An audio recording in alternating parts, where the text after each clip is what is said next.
बंदो गुरुपद कंज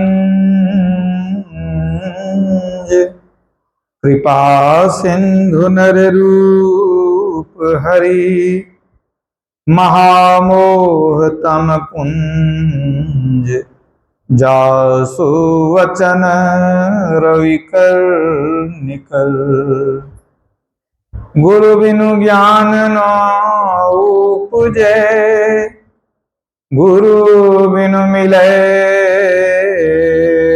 न भेव, गुरु बिनु संशय न मिटे। जय जय जय गुरुदेव। बोलिए प्रेम से श्री सद्गुरु महाराज की जय। परमाराध्य गुरुदेव के पावन श्री चरणों में कोटिशः नमन। आदरणीय बुजुर्ग सत्संगीगण, धर्म प्रेमी सज्जनों, माताओं, बहनों तथा प्यारे बच्चों, महाभारत का एक प्रसंग है। युधिष्ठिर जी अपने भाइयों के साथ वनवास में थे।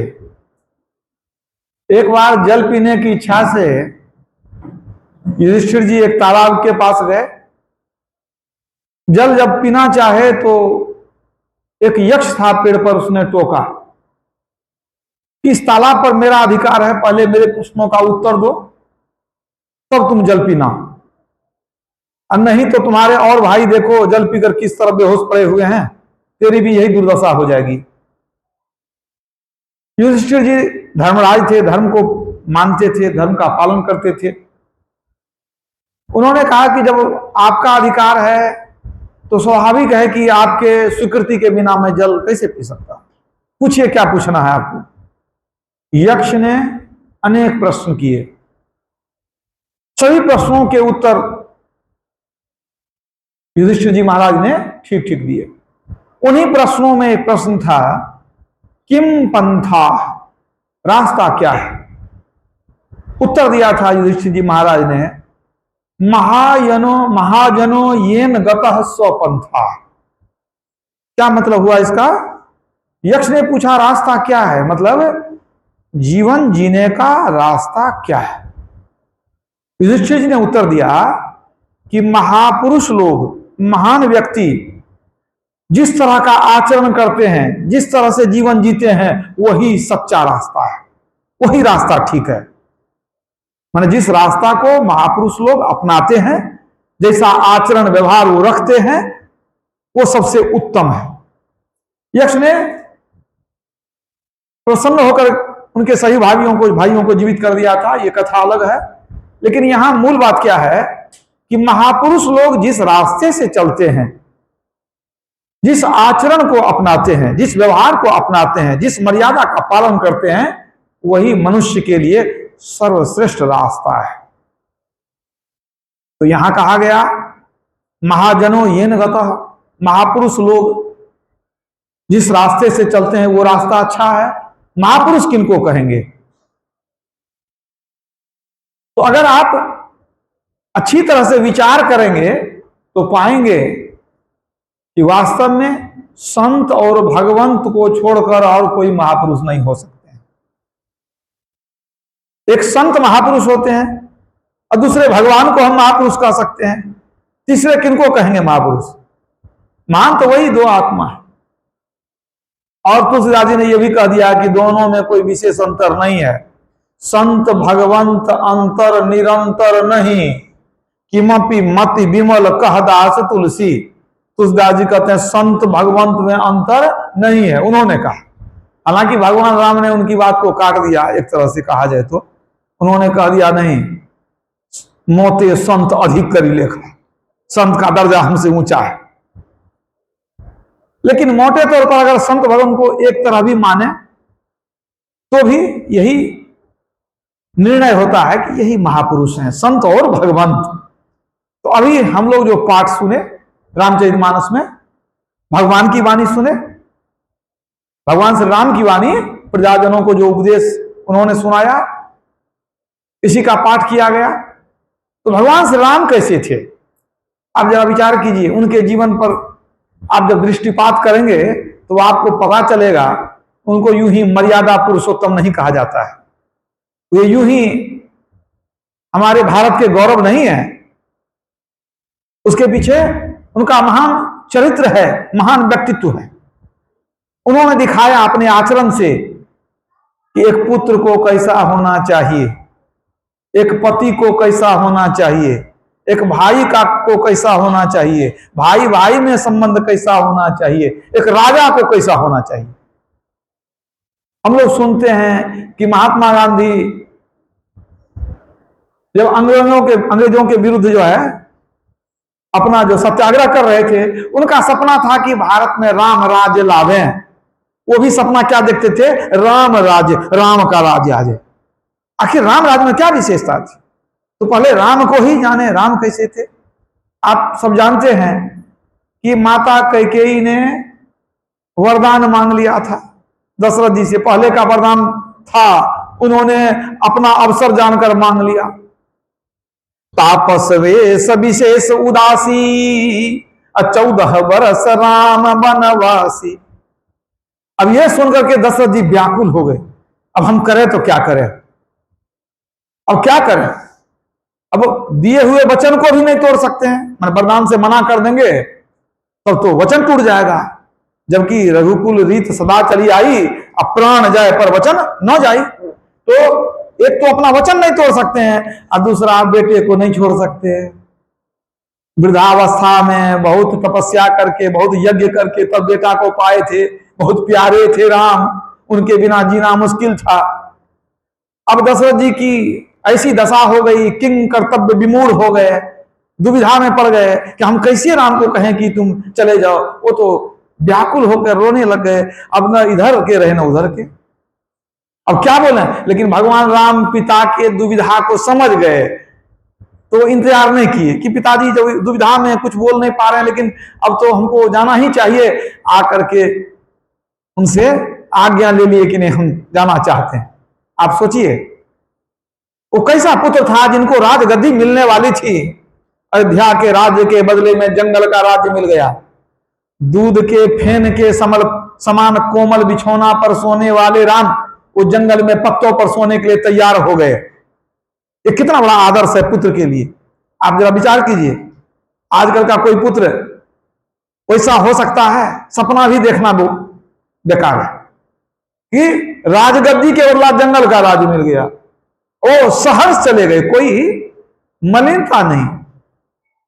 तो ये उन्होंने दिखाया कि एक पुत्र को कैसा होना चाहिए। आज्ञा सम न सुसाहिब सेवा, आज्ञा से बढ़ के कोई सेवा नहीं है। उन्होंने दिखाया बेटा कैसा होता है और भाई का फर्ज कैसा अदा किया जाता है, उसको समझिए।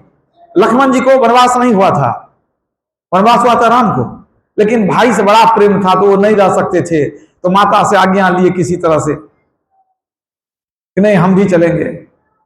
वो जो है साथ में चल दिए भैया भाभी की सेवा में। अब माता सुमित्रा ने भी कह दिया, पुत्रवती जुवती जग सोई, रघुवर भगत जासु सुत होई। वही पुत्रवती है जिसकी संतान राम सीता की सेवा में हो।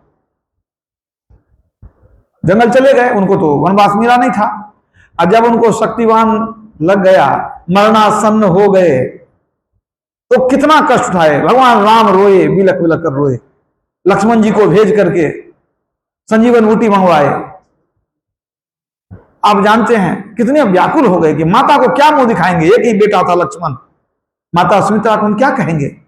उनके लिए रोए, हर संभव कोशिश करके उनको जो है जीवित कर दिए। लंका से ही सुसेन वैद्य को मंगाए, संजीवन बूटी मंगाए, उनको जो है जीवित कर दिए। तो भाई का फर्ज उन्होंने अदा किया। जो भाई इतना प्रेम करता था उसके जान को बचाए। और सब और देखिए एक पति का क्या फर्ज है उसको समझिए।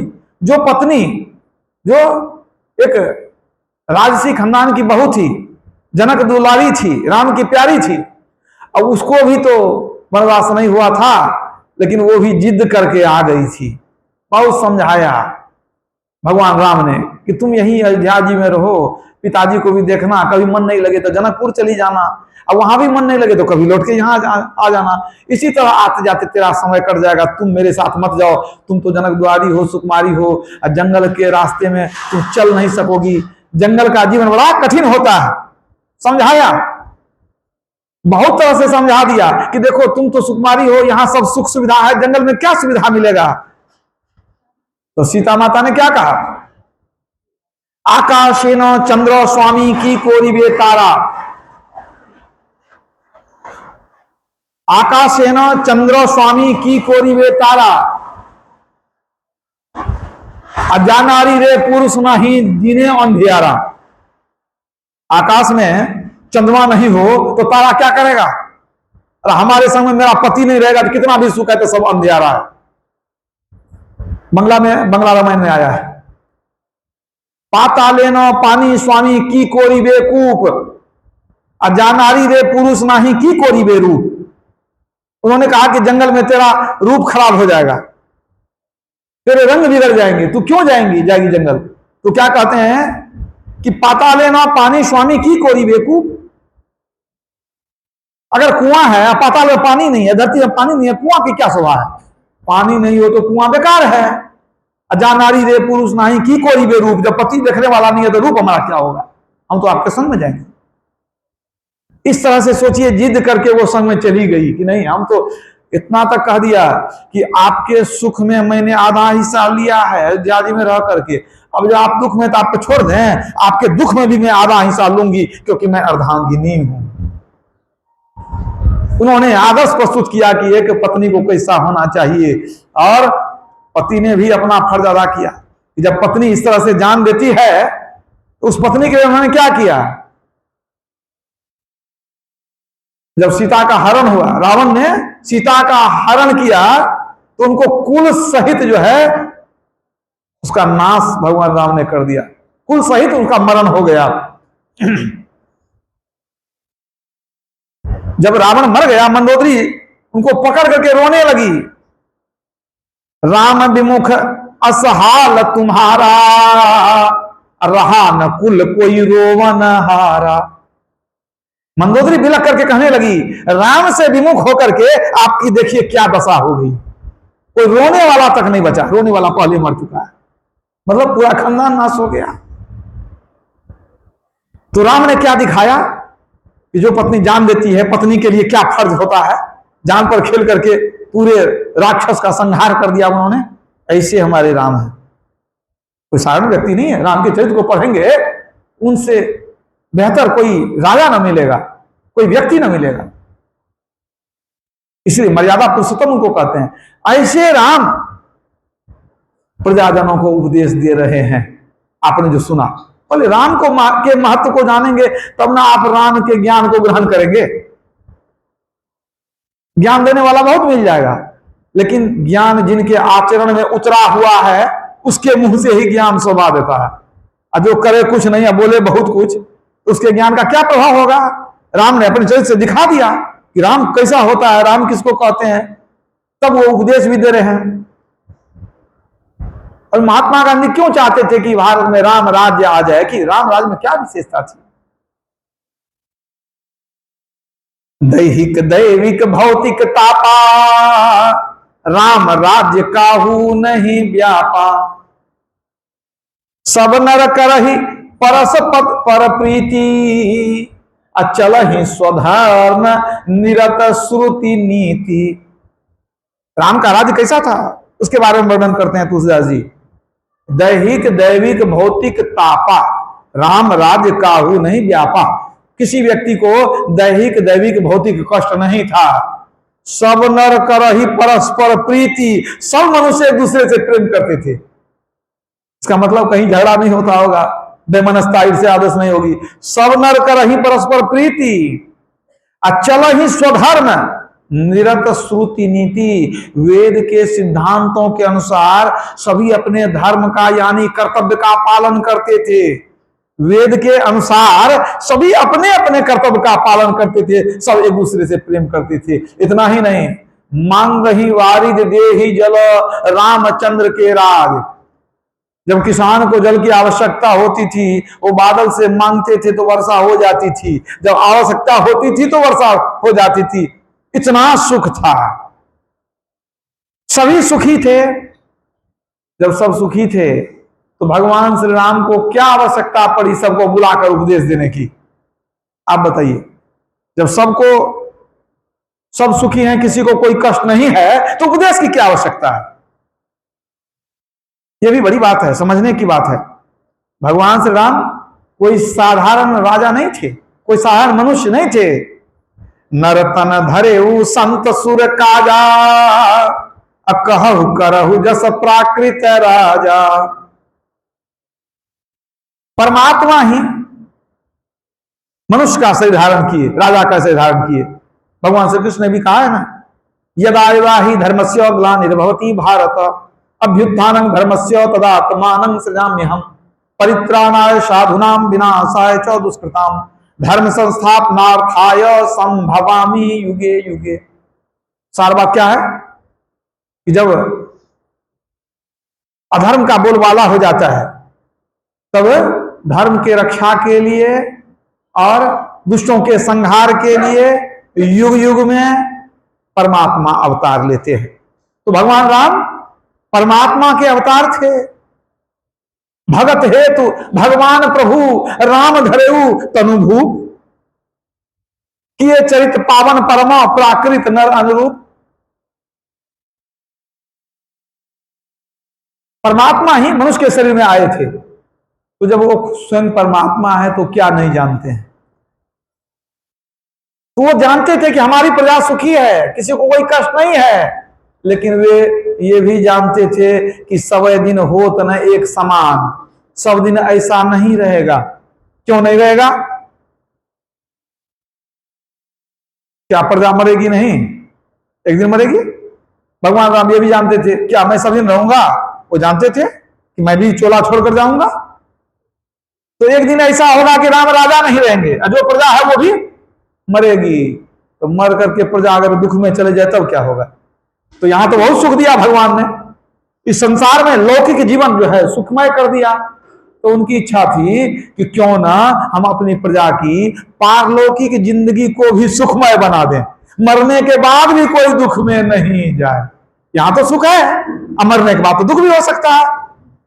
यही बताने के लिए, इसी का राज बताने के लिए उन्होंने सबको बुलाया था कि मैं युक्ति बता देता हूं कि यहां तो सुख है, लेकिन परलोक में सुख कैसे मिलेगा, यही बताने के लिए उन्होंने सबको बुलाया। एक बार रघुनाथ बुलाए, गुरु द्विजपुरवासी सब आए। सबको बुला बुला करके क्या कहते हैं? सुनहु सकल पूजन मम वाणी, अकहु न कछु ममता उर आनी। नहीं अनीति नहीं कछु प्रभुताई, सुनहु करहु जो तुम्हें सुहाई। क्या कहते हैं? मैं कुछ ज्ञान की बात कहता हूं, उपदेश कहता हूं, आप लोग ध्यान से सुन लीजिए और अच्छा लगे तो कीजिए, नहीं अच्छा लगे तो नहीं कीजिए। इसमें कोई पक्षपात की बात नहीं, कोई प्रभुताई की बात नहीं, मतलब कोई दबाव नहीं है कि हम कह दिए तो आपको करना पड़ेगा, जबरदस्ती नहीं। सुनहु करहु जो तुम्हें सुहाई। और क्या कहते हैं? जो अनीति कछु भाखा भाई, तो मोहि बरजहु भय बिसराई। बहुत बड़ी बात कह दी भगवान राम ने। क्या? जो अनीति कछु भाखो भाई, मैं अगर कुछ गलत बात कह दूं, धर्म और नीति के विरुद्ध कोई बात हम कह दूं, तो आप लोग डरिएगा नहीं। तो मोहि बरजहु भय बिसराई, भय छोड़ दीजिएगा, ये नहीं सोचेगा हम राजा है फांसी दे देंगे। आप खड़ा होकर टोक दीजिएगा कि आप तो गलत कह दिए। तो मोहि बरजहु, मुझको टोकिए, भय बिसराई, भय को छोड़कर हमको टोक दीजिएगा अगर हम कुछ गलत कह दें तो। कौन राजा ऐसा होगा जो प्रजा को कहेगा कि आप हमको टोकिए अगर कुछ गलत लगे तो? नहीं कहेगा। सोचिए। तब उन्होंने उपदेश दिया। उपदेश में मुख्य बातें आप पाठ में सुन चुके हैं। बड़े भाग मानुष तनु पावा, सुर दुर्लभ सब ग्रंथ ही गावा। भगवान राम क्या कहते हैं? बड़े भाग्य से यह मनुष्य शरीर मिलता है। देवताओं को भी दुर्लभ है, मतलब देवता भी लालायित रहते हैं कि हमको मनुष्य शरीर मिले। अब इस चौपाई से क्या सब तात्पर्य निकलता है, इसको समझिए। परमात्मा ने इस सृष्टि में अनगिनत जीवों की रचना की है। जितने भी जीवों की रचना परमात्मा ने की है, सबसे उत्तम जीव कौन है? ये मनुष्य, सबसे श्रेष्ठ, देवताओं से श्रेष्ठ। इसको समझिए, देवताओं से श्रेष्ठ शरीर परमात्मा ने आपको दिया। सुर दुर्लभ, देव दुर्लभ शरीर आपको दे दिया। तो आपका क्या कर्तव्य होना चाहिए कि और ऊपर जाए कि नीचे गिर जाए? जरा विचार कीजिए। अब तो हमारा कर्तव्य होना चाहिए और ऊपर जाए, परमात्मा ने यहां तक पहुंचा दिया था और ऊपर चले जाए। लेकिन अगर आप देव पूजन करते हैं, मान लीजिए आप देवता की पूजा करते हैं, ठीक है, तो देवता की पूजा करने से आपको क्या होगा, फल क्या मिलेगा? भगवान श्री कृष्ण ने कहा है कि देवताओं को पूजने वाले देवलोक जाते हैं, देवता बनते हैं, मतलब देवताओं को प्राप्त होते हैं, देवता बन जाते हैं। खुद भी जो देवलोक जाएंगे वो खुद देवता बन जाएंगे। तो देवताओं को पूजने वाले देवता बनेंगे, स्वर्गलोक जाएंगे। परमात्मा ने उससे ऊंचा शरीर आपको मनुष्य शरीर दे दिया है और आप नीचे गिरना चाहते हैं, देवता के शरीर में जाना चाहते हैं। ये उत्थान है कि पतन है? ये पतन है। क्यों? अच्छा, एक बात मन में आपको आएगा कि आखिर भगवान राम ने ऐसा क्यों कहा कि देवता से भी ऊंचा शरीर मनुष्य शरीर है, देव दुर्लभ शरीर है? कोई तो कारण होगा। तो कारण तो बहुत तरह से लोग व्याख्या करते हैं, लेकिन मूल में सिर्फ एक कारण है। वो कारण क्या है? वो है साधन धाम मोक्ष कर द्वारा। केवल मनुष्य शरीर से मुक्ति मिलती है। आप चलते चलते कहां आए हैं? जहां से मोक्ष नजदीक है। अगर आप देवता के शरीर में जाएंगे तो आप नीचे गिरेंगे, वहां से मोक्ष नजदीक नहीं है। मतलब आप देवता तो बन सकते हैं, लेकिन देवता बन के फिर आप मोक्ष में नहीं जा सकते। आप मनुष्य होकर के मोक्ष में जा सकते हैं। मतलब देवलोक से कोई शॉर्टकट सीढ़ी नहीं बनी हुई है, कोई लिफ्ट लगा हुआ नहीं है कि स्वर्ग चले गए तो नजदीक में चले गए, वहां से मोक्ष में चले जाएंगे। अगर स्वर्ग जाने का कोई, मोक्ष में जाने का रास्ता है तो ये मनुष्य शरीर होकर के जाता है। साधन धाम मोक्ष कर द्वारा, ये मनुष्य शरीर है। आप मनुष्य शरीर में आए हैं तो आप समझिए कि 184 भरम के पौ पर अटके आए। अब की पासा ना पड़े फिर 84 जाए। अब की गोटी लाल होने वाला है, आप अंतिम खाने में हैं। अब यहीं से सीधे गोटी लाल होगा। अगर आप मनुष्य शरीर को छोड़ के आप देवता के शरीर में जाते हैं तो आप नीचे गिर रहे हैं। आप इस बात को समझिए। आपके अगर मन में हो जाए कि बाबा इसका क्या प्रमाण है, तो गुरु महाराज की वाणी है। गुरु महाराज की वाणी है, चहु खानिन में दुर्लभ नरको देह हो, चहु खानिन में दुर्लभ नरको देह हो, सोतन धरी के मुक्ति जतन करी ले हो। और आगे क्या कहते हैं गुरु महाराज, ध्यान दीजिएगा, केवल नर ही तन से मुक्ति को पावहु, याते यातन दुर्लभ मुक्ति कमावहु। केवल नर ही तन से मुक्ति को पावहु, देव शरीर से मुक्ति को नहीं पावहु। आप समझिए इस बात को। आप देवता के शरीर को पीछे छोड़कर, देवता तो आप बहुत बार बन चुके हैं, देवता बनना आसान है। 84 लाख योनि भटक करके तब आए, मनुष्य शरीर मिला तो देवता भी बने कई बार। ऐसा नहीं कि देवता नहीं बने होंगे, देवता भी बहुत बार बने, लेकिन मनुष्य शरीर देव दुर्लभ शरीर है, ये बड़ी मुश्किल से मिलता है। कबहु करु करी करुणा नर देही, अदेत ई सबिनु हेतु सनेही। बहुत मुश्किल से ये मनुष्य शरीर मिला है, बहुत भटके हैं इसके लिए। 30 लाख स्थावर जानो, 9 लाख सब जलचर मानो, 11 लाख कृमि कभी गाए, पक्षीगण 10 लाख सुभाए, 20 लाख पशु जानहु भाई, 4 लाख बानर समुदायी। जब यह 84 छूटी जावे, तब मानुष के तन को पावे। कितना भटके हैं, 84 लाख योनि में भटके हैं। एक बार 84 लाख योनि भटकने में कहा गया है कि लगभग 9 करोड़ 30 लाख वर्ष लगते हैं। इतना भटके हैं हम लोग। यह तन दुर्लभ तुमने पाया, ऐसे नहीं पाया। राधा स्वामी साहब क्या कहते हैं, यह तन दुर्लभ तुमने पाया, कोटि जन्म भटका जब खाया। करोड़ों जन्म तो भटके हो, तब तो मनुष्य शरीर मिला है। अब भी तो कुछ विचार कर लें कि क्यों मिला है, दोबारा तो मिलेगा नहीं। इसका क्या उपयोग करें, कुछ श्रेष्ठ उपयोग कर लीजिए, उत्तम उपयोग कर लीजिए। क्या उपयोग होना चाहिए? आपको कौन बताएगा? एक तो ये बात है कि ये विद्यालय में इसकी पढ़ाई नहीं होती, कॉलेजों में पढ़ाई नहीं होती, मनुष्य शरीर क्यों मिला है, एक तो ये पता नहीं है। दूसरी बात कि आप संसार में भी किसी को पूछेंगे तो कौन बताएगा आपको, कौन सही बात बताएगा? कहीं भटक लीजिए, कहीं पता चलने वाला नहीं है। आप तीर्थों में जाते हैं, क्या ज्ञान होता है वहां पर? आपको ज्ञान नहीं होता। क्यों? आप पवित्र कुंड में नहाते हैं, क्या पानी बोलेगा? नहीं बोलेगा। मूर्ति की पूजा करते हैं, क्या मूर्ति बोलेगी? नहीं बोलेगी। तो तीर्थ तो बोलने वाला है नहीं, न पानी बोला न मूर्ति बोली, और जो बोलने वाला है उसके पास आप गए नहीं, तो बोलने वाला कौन है? पलटू साहब कहते हैं जल पाषाण बोले नहीं, ना कछु पीवे खाय, पलटू से वह संत को सब तीर्थ तरी जाय। बोलने वाले संत हैं, आप उनके पास जाइए, सारे तीर्थों का फल उनके चरण में है। आप तो तीर्थ में नहाते हैं, मूर्ति की पूजा करते हैं, ना तीर्थ का जल बोलने वाला है, ना मूर्ति बोलने वाली है, आपको ज्ञान हुआ नहीं। बिनु सत्संग ज्ञान नहीं उपजे, कर ले जतन हजार रे, ब्रह्मानंद खोज गुरु पूरा, उतरो भव जल पार रे। कल्पना कीजिए, करोड़ों जन्म भटकने के बाद सुंदर मनुष्य शरीर मिला है, इसका क्या उपयोग करें, क्यों मिला है, अब कुछ पता नहीं है। यदि पता नहीं भी है तो क्या ये शरीर रखा रहेगा? रखा नहीं रहेगा, ये शरीर एक दिन बर्बाद हो जाएगा। तो जब बर्बाद हो जाएगा तब अब पछताए होत क्या, जब चिड़िया चुग गई खेत, पछताने से क्या होगा? तो शरीर समय रहते, शरीर ठीक है उसी समय हम चेत जाएं, शरीर की उपयोगिता को जान लें, कीमती चीज मिला है कुछ काम कर लें। कोई कीमती चीज मिल जाए उसको बढ़िया से रख दीजिए, रखा ही रह जाएगा तो क्या काम आया, कुछ उपयोग कर लीजिए। इस शरीर से क्या करना चाहिए, क्या उपयोग करें इसका? क्यों कहा कि सर्वश्रेष्ठ शरीर है? संतों ने कहा, भगवंतों ने कहा, सभी संतों ने कहा ये शरीर बहुत दुर्लभ है। गुरु महाराज की वाणी है ना, क्षण क्षण पल पल समय सिरावे, नर्तन दुर्लभ फिर नहीं पावे।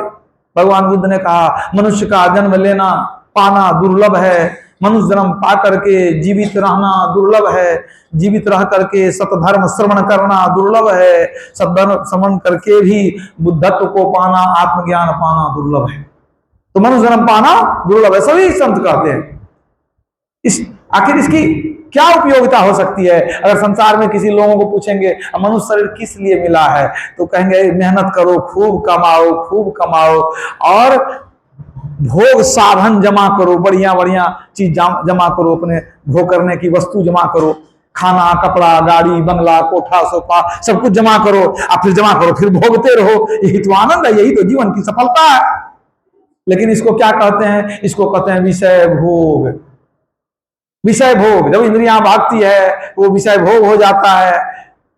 तो जिस परमात्मा ने ये शरीर दिया है तो उन्हीं को पूछना पड़ेगा ये शरीर किस लिए दिए हैं आप? भगवान राम ने कहा सबको मैंने पैदा किया है, सब मम प्रिय सब मम उपजाए, सब ते अधिक मनुज मोहे भाए। सबको मैंने ही पैदा किया है। तो उन्हीं को पूछते हैं कि आप बताइए, हम लोगों को बड़ा आनंद आता है विषय भोग में, तो क्या ये जीवन के लिए ठीक है?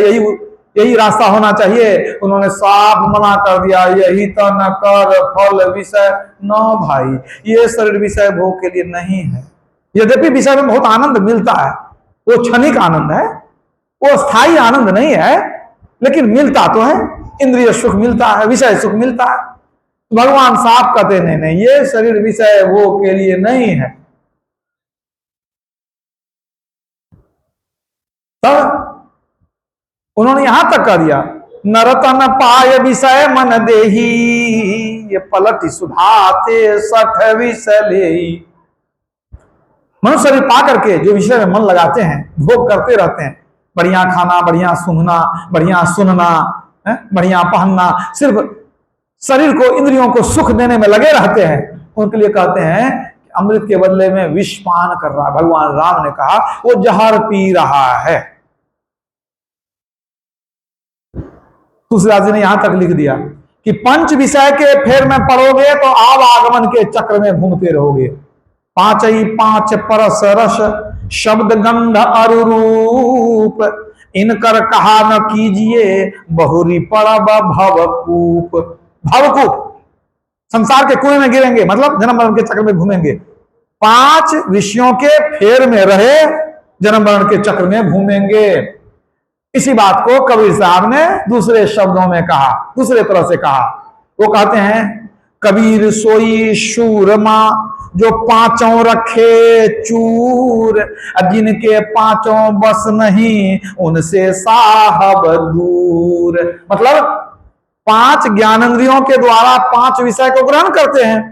तो कबीर साहब कहते हैं वह संसार में वीर व्यक्ति है, सूरमा है, जो 5 इंद्रियों को वश में रखता है, बहकने नहीं देता है। अब जिनके वश में ये 5 इंद्रियां नहीं है, जिनके 5 बस नहीं, उनसे साहब दूर। साहब क्या दूर होंगे, हम ही दूर होते जा रहे हैं। यदि 5 इंद्रियों को खुला छोड़ दिए तो साहब परमात्मा से दूर हो जाएंगे।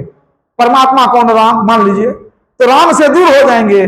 क्यों दूर हो जाएंगे? तो देखिए, 5 ज्ञानेंद्रियों को आप खुला छोड़ेंगे ना, तो 5 कर्मेंद्रियां भी आपकी बहकेगी, याद रखिएगा। क्योंकि कर्मेंद्रियों पर कंट्रोल है, अनुशासन है किसका? ज्ञानेंद्रियों का। 5 ज्ञानेंद्रियां आप वश में करिए, कर्मेंद्रियां अपने रुक जाएगी, क्योंकि इनको संबंध होता है। 5 ज्ञानेंद्रियों को, एक एक ज्ञानेंद्रियों को एक एक कर्मेंद्रियों से संबंध है। जैसे कि आंख को संबंध है पैर से। आंख से सिनेमा का पोस्टर देख लिए तो पैर चला जाएगा नजदीक, चलते चलते सिनेमा हॉल पहुंचा देगा। आंख को संबंध है पैर से, नहीं समझे? पैर कहां जाएगा? पैर वैसे नहीं चलता है। आंख कुछ देख लिया, नहीं वहां जाके देखेंगे, वहां जाके खाएंगे, ठीक है ना? अब देखिए दूसरी बात, अब कान को संबंध है मुंह से। कैसे? कान से गाली सुनिएगा तो मुंह से गाली बकिएगा। और जो कभी जिंदगी में गाली नहीं सुना, गाली बकेगा? नहीं बकेगा। जो कान से सब दिन कीर्तन सुना है, स्तुति सुना है, वो मुंह से क्या बकेगा? स्तुति सुनेगा। कान को मुंह से संबंध है। जो बिल्कुल नहीं सुनेगा बोलेगा क्या? कुछ जाना ही नहीं, बोलेगा क्या? संबंध हो गया ना। त्वचा को संबंध से है हाथ से। त्वचा पर अगर मक्खी बैठ जाए, हाथ अपने चली जाती है वहां। त्वचा अगर ठीक ठाक है तो हाथ क्यों जाएगी वहां? हाथ अपना स्थिर है। त्वचा को संबंध होता है। इसी तरह देखिए, नासिका को गुदा मार्ग से संबंध है। नासिका को गुदा मार्ग से संबंध है। जिह्वा को जनेंद्रिय से संबंध है। जिह्वा इंद्री एके नाल जो रोके सो बाँचे काल। जिसकी जिह्वा वश में नहीं है, उनकी जननेंद्रिय वश में नहीं होती है। जो जिह्वा के स्वाद को वश में रखेगा, उसकी काम वासना जो है सीमित रहती है। इसलिए गुरुमाई ने क्या कहा? खान पान को प्रथम संहारो, तब रस रस अवगुण सब मारो, है कि नहीं? नासिका से हमने कहा कि उसको गुदामार्ग से संबंध है। तो देखिए, अपान वायु निकलता है तो नासिका से पता चलता है। नाक बिल्कुल बस में हो जाए, गंध लेना छोड़ दे तो दुर्गंध भी रहेगा, तो आपको पता नहीं चलेगा। तो आपकी जो ये 5 ज्ञानेंद्रियां हैं, वो 5 कर्मेंद्रियों से संबंधित है। तो आपको कर्मेंद्रियों के पीछे नहीं जाना है। तो आप सिर्फ 5 ज्ञानेंद्रियों को वश में करिए। अगर आप नहीं कर पाए, 5 ज्ञानेंद्रियों को खुला छोड़ दिए, वो बहकने लगी, तो 5 कर्मेंद्रियां भी बहकेगी। मिलकर के कितना हो जाएगा? 5 दूना 10। और जैसे 10 बहकने लग गई, तब क्या होगा? आप बन गए 10 मुख रावण। तो राम का दुश्मनी तो हो ही जाएगा ना। आप 10 मुख रावण बन गए, ईश्वर से दूर हो गए आप। इसलिए सबसे पहली बात है, देखिए, ध्यान भजन करना तो बहुत अच्छी बात है, गुरुमाज ने बता दिया कि भाई करो, लेकिन हम लोग विषय को नहीं छोड़ पाते हैं, इसलिए उधर नहीं बढ़ते हैं। और कमर में रस्सी बांध के दौड़िएगा, कितना दौड़िएगा? विषय को छोड़ नहीं पाते हैं। सबसे बड़ी बात यही है। जबकि सभी संत भगवंत ने कहा है कि विषय से मन को हटाना पड़ेगा। पूज्यपाद संत से भी प्रभु महाराज कहा करते थे, जहां विषय वासना है वहां उपासना नहीं ठहर सकती है। यदि उपासना ठहर गई, वहां विषय वासना नहीं रहेगी। सभी संतों ने कहा, भगवान शिव ने भी कहा, सुनो उमाते लोग अभागी, हरि तजी हो ही विषय अनुरागी। वे लोग भागीहीन है, ईश्वर की भक्ति छोड़ करके विषय भोग में लगे हैं। तो जब तक विषय को नहीं छोड़ेंगे, ईश्वर की ओर चल नहीं सकेंगे। धीरे धीरे कम करेंगे। जिस अनुपात में विषय को छोड़ेंगे, उसी अनुपात में ईश्वर की ओर बढ़ेंगे। इसलिए जो संतों का मार्ग है, उसमें सबसे पहले बताया गया संयम। हम जो भव दुख में पड़े हैं, दैहिक भौतिक मानसिक रोगों में पड़े हैं, इसका इलाज कौन बताएंगे? तो सदगुरु बताएंगे। तो सदगुरु क्या सब बताएंगे? सदगुरु वैद बचन विश्वासा, असंयम यह न विषय के आशा। सबसे पहले कहेंगे विषय की आशा को छोड़ दो। रघुपति भगति संजीवन मुहुरी, अनुपान श्रद्धा मति पूरी। यही विधि भले ही सो रोग न साही, नाहित कोटि जतन नहीं जाए। गुरु के शरण में जाएंगे, वो आपको संयम बताएंगे कि विषय को छोड़ दीजिए, और राम भक्ति रूपी जड़ी देंगे आपको। उस जड़ी का जब अनुपान करेंगे, धीरे धीरे आपका भव रोग समाप्त हो जाएगा। यही विधि भले ही सो रोग न साही, ना ही तो कोटि जतन नहीं जाही। करोड़ों उपाय कर लीजिएगा, आपका भव दुख मिटने वाला नहीं है। तो विषय को छोड़ना पहली बात है, उसके बाद आगे भक्ति आपकी बढ़ेगी।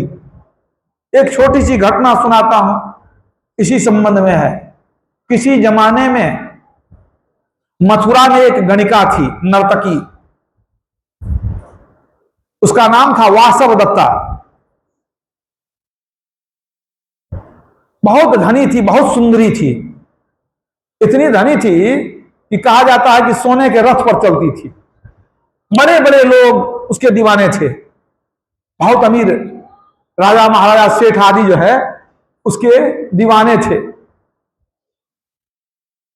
एक दिन एक बौद्ध भिक्षु जिसका नाम था उपगुप्त, भिक्षा मांगते मांगते चला गया वासव दत्ता के भवन में। भवन ही कहें, कोठाक है, जो कहें, बहुत बड़ा आलिशान भवन था। वहां जाकर के आवाज दिया, भिक्षाम देहि। सुंदरी वासव दत्ता ने किवाड़ खोला तो देखा कि एक नवयुवक साधु है। वो देखते रह गई। वास्तव में वासव दत्ता सुंदर थे, नवयुवक थे। अब उसकी सुंदरता पर वो मोहित हो गई। उसने कहा कि भिक्षु अंदर आ जाओ, आ जाओ, अंदर आ जाओ। कहा नहीं नहीं, हमको अभी समय नहीं है, हम भिक्षाटन में हैं। अरे बड़े बड़े राजकुमार यहां अंदर आने के लिए तरसते हैं, फूलों का सेब बिछा हुआ है, इतना सुंदर भवन है, लोग देखने के लिए तरसते हैं। अब मैं तुमको कहती हूं अंदर आ जाओ तो नहीं आते हो। कहा नहीं नहीं, मैं अंदर नहीं आ सकता, मैं अभी किसी और काम से निकला हूं, मैं आपके पास अभी नहीं आ सकता। आपको कुछ देना है तो दे दीजिए, नहीं तो मैं चला जाऊंगा। बहुत जिद करने लगी, मोहित हो चुकी थी। इतने लोग दीवाने हमारे, ये बड़ा ही सुंदर नौजवान, ये भी हमारा प्रेमी बन जाए तो अच्छा हो जाएगा। बहुत कोशिश की लेकिन वो नहीं आया। तब कहा, तब तुम मेरी बात नहीं माने, तुम नहीं आओगे अंदर? इन्होंने कहा मैं आऊंगा, ठीक समय पर आऊंगा। अच्छा आओगे? हाँ जरूर आऊंगा, मैं उचित समय पर जरूर आऊंगा। करके जाने लगा, लेकिन वो भिक्षा में दे दी, भिक्षा दे दी, लेकिन वचन दे दिया मैं आऊंगा अवश्य, तुमसे मिलने आऊंगा, अवश्य आऊंगा। कभी चला गया। समय बीतते गया, बहुत दिन गुजर गए, बहुत दिन गुजर गए। इनका आना जाना हुआ नहीं। जो है उपगुप्त नाम था भिक्षु का, वो कभी नहीं आया।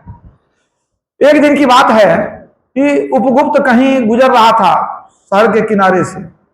वहां देखा कि एक कोई बीमार स्त्री कोई पड़ी हुई है, लाचार बीमार, देह पर मक्खियां भिनक रही है। देख करके बहुत दया आ गई। तो नजदीक गया, नजदीक गया, वो देखा कि वो तो रोग से बेसुध है। इसने जल का छींटा मारा उसके आंखों पर, मक्खियां भिनक रही थी, शरीर में घाव थे, कुष्ठ का पूरा माना रोग लगा हुआ था।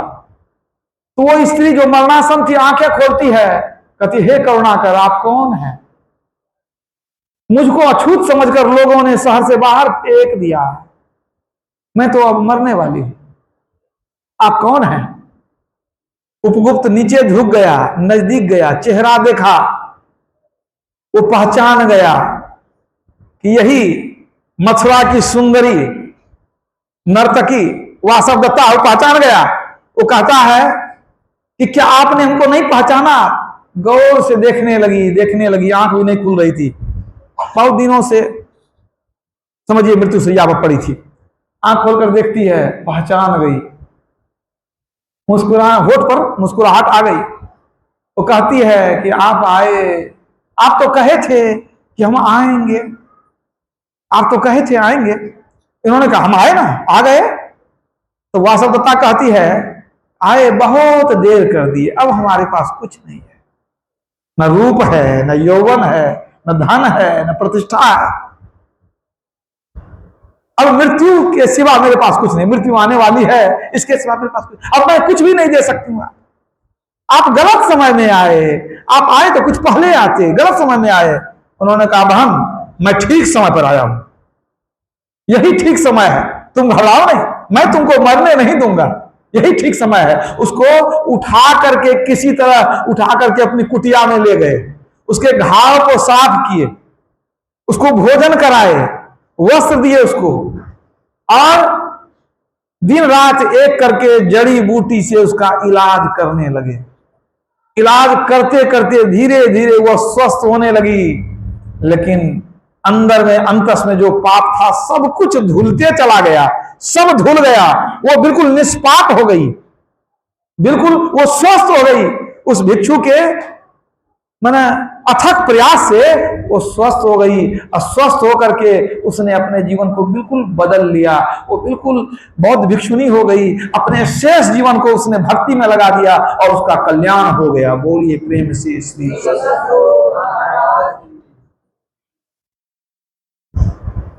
विषय वासना में वो बहुत भिक्षु भटक सकता था, अगर भटक जाता तो उसका भी जीवन नरक हो जाता। लेकिन स्वामी रामतीर्थ ने कहा है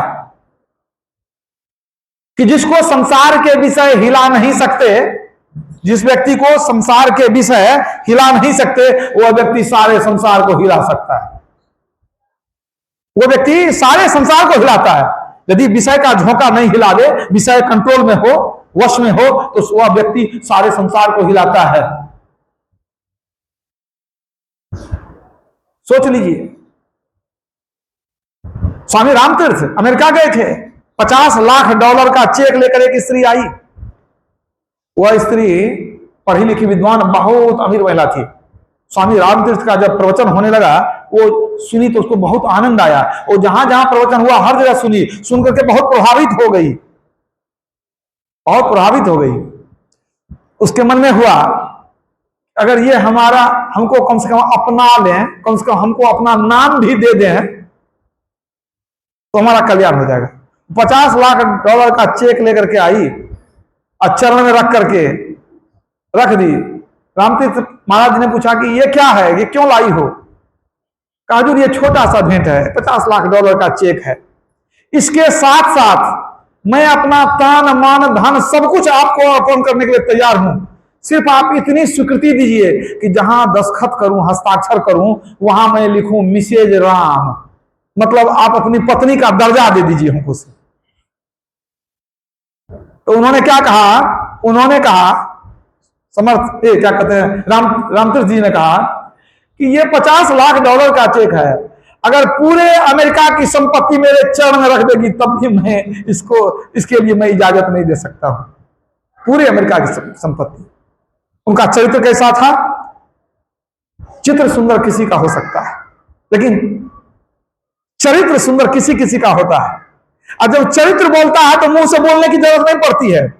कोई व्यक्ति बिना बोले भी आदरणीय है, कोई बहुत बोलता है फिर भी आदरणीय नहीं है, क्योंकि उस व्यक्ति को बिना बोले आदर क्यों मिल रहा है? उसका चरित्र ही बोलता है, उसका आचरण बोलता है। तो स्वामी रामतीर्थ महान संत हो गए। स्वामी विवेकानंद जब अमेरिका गए और जब उनका भाषण हुआ, एक सुंदर प्रतिष्ठित घर की महिला आई, उसने निवेदन किया कि कृपा करके आप हमसे विवाह कर लीजिए। कहा सो क्यों? कहा मैं आपके प्रवचनों को इतने दिनों से सुन रही हूं, मुझे लग रहा है कि आपके ऐसा विद्वान कोई होगा नहीं धरती पर। आप संसार के बहुत ज्ञानी हैं, बहुत विद्वान हैं। और वहां तो धर्म सभा में जब इनका प्रवचन हुआ था, बड़े बड़े धर्म के आचार्य थे, वहां जो है वहां जज लोग बैठे थे निर्णय करने के लिए कि किनका प्रवचन बढ़िया हुआ। तो अंत में निर्णय देने वाले ने क्या कहा? He is learned beyond learning, अर्थात यह व्यक्ति विद्वता के परे का विद्वान है, इसकी विद्वता की था हम नहीं ले सकते, हमारे में औकात नहीं है कि इसके विद्वता को जांच लें, स्वामी विवेकानंद की विद्वता को। तो उस स्त्री ने कहा कि मेरी इच्छा है कि हम आपसे विवाह करें। कहा सो क्यों? कहा मैं बहुत इच्छा है कि आपके ऐसा तेजस्वी एक मेधावी पुत्र उत्पन्न हो, हमको मैं आपके ऐसा पुत्र चाहती हूं, इसीलिए कृपा करके आप हमको पत्नी के रूप में स्वीकार कर लीजिए। स्वामी विवेकानंद ने कहा कि तुमको हमारे साथ पुत्र चाहिए, इसके लिए इतना मेहनत, अब विवाह करेंगे, संतान होगी कि नहीं होगी, और संतान होगी भी तो पुत्र होगा कि नहीं होगा, अब पुत्र होगा भी तो ऐसा ज्ञानवान होगा कि नहीं होगा, कोई ठिकाना है? कोई जरूरी नहीं माँ बाप बहुत ज्ञानी हो तो बच्चा भी वैसा हो जाएगा। हो भलो को पूत बुरो, अब बुरो भलोते हो, अब दीपक पे काजल पड़े, कमल खींचते हो, भला का बेटा भी बुरा हो जाता है, अब बुरा का बेटा भी भला हो जाता है, कीचड़ में कमल हो जाता है। अब देखिए, अब दीपक में काजल निकल जाता है, दीपक सुंदर प्रकाश देता है लेकिन काजल उसी से उत्पन्न होता है। आप जानते हैं विश्वा मुनि का बेटा रावण कैसा दुष्ट निकल गया, तो अच्छे का बेटा भी बुरा निकल गया। हिरण्यकश्यप महादुष्ट था, बेटा प्रहलाद कैसे हो गया? उन्होंने समझाया, कहा तो कहा तो मेरा मनोरथ कैसे पूरा होगा? कहा इसके लिए विवाह करने की कोई जरूरत नहीं है। कहा तो कैसे होगा? कहा माते आज से मैं तेरा पुत्र हूं, तुम मुझको बेटा मान लो, न शादी करने की जरूरत है न पुत्र उत्पन्न करने की जरूरत है, मैं तेरा बेटा हो गया, तुमको पुत्र भी मिल गया, मेरे समान क्या मैं ही पुत्र मिल गया तुमको। वो चरण में गिर गई, हे प्रभु आप महान हैं। ये आदर्श है हमारे भारतीय परंपरा का, आध्यात्मिक ज्ञान का। माने विषय जो है ना, विषय ईश्वर से दूर कर देता है। इसलिए सभी संत कहते हैं ईश्वर को प्राप्त करना हो, ईश्वर से मिलना हो तो विषय को छोड़ना ही पड़ेगा। नरदेह दुर्लभ पाए के न भोगों में फंसना चाहिए, चढ़ी गिरी सुमेरु कूप दलदल में न धसना चाहिए, संसारियों का संग तज सत्संग बसना चाहिए, सुख दुख आदि द्वंद्व सह इस मन को कसना चाहिए। मन को संभाल के रखिए। राजस्वामी साहब ने कहा है विषय से जो रहे उदासा परमार्थ की जामन आशा। जब तक विषय से उदासा नहीं होगी तब तक परमार्थ की आशा नहीं जगेगी अंदर में। विषय को नहीं छोड़ेंगे परमार्थ की तरफ प्रेम कहां से होगा? इसलिए भगवान राम ने मना कर दिया, ये शरीर विषय भोग के लिए नहीं है। यही तना कर फल विषय न भाई, स्वर्ग स्वल्प अंत दुखदाई। स्वर्ग स्वल्प अंत दुखदाई, स्वर्ग का सीमित सुख जो है अल्प है, माने सीमित है, अनंत सुख नहीं है। एक बार स्वर्ग चले गए तो अब सब दिन स्वर्ग में रहना है, सो बात नहीं। सीमित सुख है, अंत दुखदाई। भगवान क्या कहते हैं, तुमको अंत में बहुत दुख मिलेगा, स्वर्ग में तो बहुत मौज मिलेगा, अंत में कब? जब निकलना पड़ेगा तो दुख होगा। भाई निकलने से दुख क्यों होगा? दुख का स्थान तो एक ही सुनते हैं, नरक, मूल रूप से वही सुनते हैं। तो क्या इसका मतलब स्वर्ग से निकलेंगे तो नरक में जाएंगे? अरे हाँ, यही तो तुलसी साहब ने समझाया है, नर्तन दुर्लभ देव को सब कोई कहत पुकार, सब कोई कहत पुकार देव दे ही नहीं पावे, ऐसे मूर्ख लोग स्वर्ग की आस लगावे, पुण्य छीन सोई देव स्वर्ग से नरक में आवे, भरमय चारु खान पुण्य कही ताहि जावे। तुलसी सतमत तत गहे आ स्वर्ग पर करे खखार, नर्तन दुर्लभ देव को सब कोई कहत पुकार। तुलसीदास क्या कहते हैं, मनुष्य शरीर जीव को बहुत दुर्लभ है, बहुत मुश्किल से मिलता है, और क्या कहते हैं, स्वर्ग पर हम खखार फेंकते हैं, थूक फेंकते हैं, क्यों? पुण्य छीन सोई देव स्वर्ग से नरक में आवे, स्वर्ग से निकलेंगे तो नरक में जाएंगे। अब आपके मन में जिज्ञासा हो सकती है कि ये कौन सा सूत्र है कि स्वर्ग से निकलेंगे तो नरक जाएंगे, क्यों हम आदमी क्यों नहीं बनेंगे, पशु पक्षी क्यों नहीं बनेंगे? देखिए संत मत बड़ा ही ऊंचा ज्ञान है। गुरु महाराज ने क्या कहा, ज्ञान योग युक्त ईश्वर भक्ति। यहां जानना जरूरी है, बिना जाने कहेंगे मान लीजिए, कितना मानिएगा? अब जैसे छोटी सी बात करता हूं, इस्लाम धर्म में वहां जानना जरूरी नहीं है, वहां मानना जरूरी है। वहां कहा जाता है जो कहा गया उसको मान लो, प्रश्न मत करो। याद रखिएगा, मैं कोई नई बात नहीं कहता हूं, वहां प्रश्न नहीं कर सकते हैं आप, जो कहा गया वो मान लो जैसे तैसे। लेकिन हमारा ये जो संत मत है, ज्ञान योग युक्त ईश्वर भक्ति, यहाँ ज्ञान है, आप जिज्ञासा कर सकते हैं। अगर मुझे पता होगा तो मैं बताऊंगा, जितना मेरा ज्ञान है उसके अनुसार आपको बता सकता हूं। पूछने का आपको अधिकार है, जिज्ञासा का समाधान होता है। आप सोचेंगे नरक क्यों जाएंगे, तो आप विचार कीजिए कि संसार में जो लोग हैं, आम तौर पर जो लोग होते हैं वो पाप पुण्य दोनों करते हैं, ठीक है ना? कोई बहुत अच्छे आदमी है, अच्छा आदमी किसको कहेंगे? जो शुभ कर्म ज्यादा करे और गलत काम थोड़ा करे। कौन देखने जाता है थोड़ा बहुत गलत काम कौन करता है कि नहीं करता है? तो जो अधिक अच्छा काम करता है उसको अच्छा आदमी कहते हैं, जो ज्यादा बुरा काम करता है उसको बुरा आदमी कहते हैं। तो प्रत्येक आदमी, मान लीजिए कोई अच्छा आदमी है, बहुत अच्छा काम करता है, क्या भूल से उनसे कभी गलती नहीं हुई होगी? कोई पाप नहीं हुआ होगा? हो सकता है, कहीं ना कहीं पाप हो जाता है। अब कोई बुरा आदमी है, बहुत पाप करता है, तो भूल चूक में कभी अच्छा काम भी किया होगा? मैं बहुत बुरा आदमी है, हो सकता है एक रोटी भूखा कुत्ता को खिला दिया, पुण्य काम हुआ कि नहीं हुआ? शुभ काम भी हुआ। तो प्रायः प्रत्येक मनुष्य पाप पुण्य दोनों करता है। और एक बात याद रखिए, ये पाप पुण्य में जोड़ घटाव नहीं होता है। जैसे कोई बहुत बड़ा पापी है, बहुत पाप किया है, बहुत धन भी अर्जित कर लिया, अब उसको लगा कि बहुत पाप किए हैं तो इतना पाप हमको भोगना पड़ेगा, तो अब हम पुण्य ही पुण्य करेंगे, अच्छा अच्छा काम करेंगे ताकि हमारा पाप खत्म हो जाए।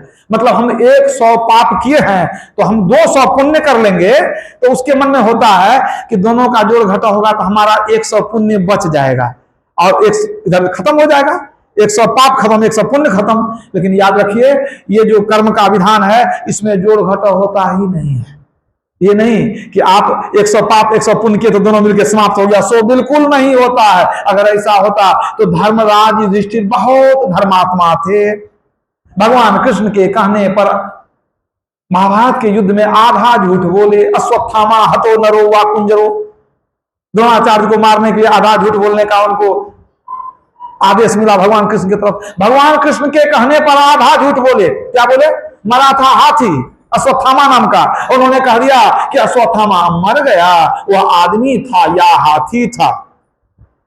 एक तरह से गलत भी नहीं कहा, या आदमी था या हाथी था, हालांकि वो जानते थे कि वो आदमी नहीं मरा, हाथी मरा, लेकिन कह दिए दोनों बात। इस झूठ के कारण उनको अंत में नरक देखना पड़ा, अंगूठा गल गया, बाद में वो स्वर्ग गए, नरक देखे कि नहीं। अगर उनको मन पाप पुण्य का जो घटा होता तो जितना पुण्य किए थे उसके सामने में तो पाप तो एकदम उड़ जाता, कहां धूल की तरह उड़ जाता। मतलब पाप पुण्य का जोड़ घटा नहीं होता है, याद रखिएगा। मतलब जो पाप करते हैं वो अलग भोगते हैं, जो पुण्य करते हैं वो अलग भोगते हैं। तो आप बताइए, जो स्वर्ग जाएगा वो नरक जाएगा कि नहीं? स्वर्ग में जाके पुण्य आप भोगे हैं तो पाप कौन भोगेगा? पाप मेरा बाप तो नहीं भोगेगा, हम ही को भोगना पड़ेगा। तो जब स्वर्ग में हम भोगे सुख, तो अब नरक में दुख भी भोगना पड़ेगा, या नरक में दुख भोग लिए हैं तो स्वर्ग का सुख भी भोगना पड़ेगा।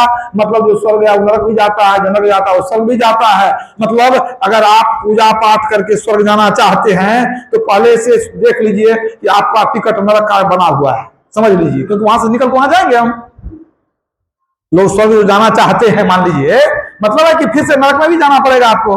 तो लोग तो बड़ा शौक करते हैं कि हम स्वर्ग जाएंगे स्वर्ग जाएंगे, लेकिन आप समझ लीजिए स्वर्ग गए तो नरक भी गए, और दोनों एक ही आवागमन का मार्ग है ये। और जो अनंत सुख है, अक्षय सुख है, उसका मार्ग एक ही है, मोक्ष में जाना, परमार्थ का मार्ग अपनाना, निर्विषय का मार्ग अपनाना। इसलिए भगवान राम ने कहा यही तन कर फल विषय ने भाई, और स्वर्ग में भी विषय भोग ही है, तो स्वर्ग जाएंगे तो फिर से नरक में आएंगे, आवागमन के चक्र में घूमते जाएंगे। होता क्या है कि जो जीव स्वर्ग भी भोग लिया, मतलब अपना पुण्य भोग लिया, नरक भी भोग लिया, अपना पाप भी भोग लिया, अब क्या होगा? अब एक तरह से देखा जाए तो वो कर्म के दृष्टि से न्यूट्रल हो गया। अब परमात्मा उसको आगे बढ़ाते हैं, मतलब उसकी उन्नति होती है। कैसे? अब स्वर्ग में भोगने के बाद अनेक जन्मों तक वो पेड़ पौधा के योनि में जाता है, उससे निकलने के बाद अनेक योनि तक वह कीड़ा मकोड़ा बनता है, उसमें भटकने के बाद अनेक जन्मों तक पक्षी बनता है, वहां से निकलता है तो अनेक जन्मों तक पशु बनता है, और उसके बाद कबहू करी करुणा नरदेहि। तो ये जो शरीर मिला ये स्वर्ग जाने के लिए नहीं मिला, स्वर्ग जाकर तो अपनी हानि करते हैं। मैंने बता दिया कि देवताओं को पूजते हैं तो स्वर्ग जाते हैं। आप समझ गए कि स्वर्ग जाएंगे तो फिर नरक में जाएंगे, फिर जन्म मरण के चक्र में घूमेंगे, तो देवता के पीछे क्यों भागेंगे हम? इसलिए भगवान राम ने क्या कहा? साधन धाम मोक्ष कर द्वारा, अपायन जेहि परलोक सवारा, सो परत्र दुख पावई, सिर धुनि धुनि पछताए, काल ही कर्म ही ईश्वर ही मिथ्या दोष लगाए। ये मनुष्य शरीर स्वर्ग जाने के लिए नहीं, मोक्ष पाने के लिए है। इसी के लिए शरीर का निर्माण किया गया, केवल इसी शरीर से मुक्ति मिल सकती है। तो भगवान राम क्या कहते हैं? इस सुंदर मनुष्य शरीर को पाकर जिसने अपना परलोक नहीं बनाया, परमार्थ के मार्ग पर नहीं चला, मुक्ति पाने का यत्न नहीं किया, वह परलोक में दुख पाएगा और सिर धुन धुन करके पछताएगा। क्यों पछताएगा? इसलिए कि 84 लाख योनि में घूमेगा, 84 लाख योनि में घूमते रहेगा तो दुख होना स्वाभाविक है। मनुष्य जन्म में इतना दुख है और दूसरे शरीर में कितना दुख है। तो भगवान क्या चाहते थे कि हमारी सारी प्रजा मर करके मोक्ष में जाए, कोई स्वर्ग नहीं जाए। अरे वो धर्म कर्म तो करते ही थे, स्वर्ग तो अपने चले जाते। उनको मोक्ष में पहुंचाने के इरादे से उन्होंने बैठा करके बताया कि मुक्ति का मार्ग तेरे अंदर में है। अब मुक्ति का मार्ग हमारे अंदर में किधर है, वो गुरु बतलाते हैं, वैसे पता नहीं चलेगा। भक्ति का मार्ग मुक्ति है, जो जुक्ति बिना नहीं होती। जुक्ति से भक्ति यदि ने किया तो भव से त्राण कहां होगा, तो उसके लिए आपको जुक्ति सीखनी पड़ेगी। जुक्ति कोई गुरु बतलाते हैं। तो मुक्ति का मतलब है जन्म मरण से छूट जाना। भगवान श्री राम ने कहा ये संसार दुख का समुद्र है। तो दुख में तो सब है, केवल मनुष्य दुख में है, पशु पक्षी सबके सब दुख में है, सबके सब दुख में है। देवता भी दुखी है, याद रखिएगा, देवता भी दुखी हैं। कई बार आपने सुना होगा कि दानव लोग सर पर चढ़ाई कर दिया, देवता को वहां से भगा दिया, सब भटकने लगे। वृत्रासुर ने इंद्रासन पर कब्जा कर लिया, सबको भगा दिया।